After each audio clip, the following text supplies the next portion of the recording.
एकदा एका हिरव्यागार जंगलात एक गोड बकरी राहत होती.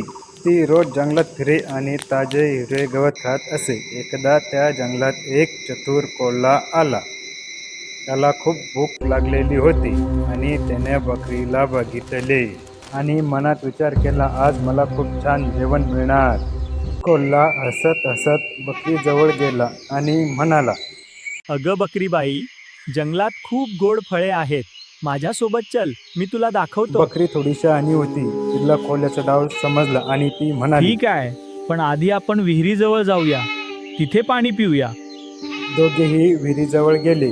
बकरीने खाली कोल्हा पाण्यात भाऊ, बघितले आणि बघ. म्हणाली. विहिरीत खूप छान चीज आणि फळे दिसत आहेत. कोल्हा अरे बापरे, लालची होता. खाली त्याने फक्त फळे पाणी आहे. खाण्यासाठी विहिरीत उडी मारली. तू लालची कोल्ह्याला काही होतास. केल्यावर येता येईना. मी तुला बाहेर काढतो, पण पुन्हा कधी कोणाची फसवणूक करू नकोस. मला माझी चूक समजली. मी वचन देतो.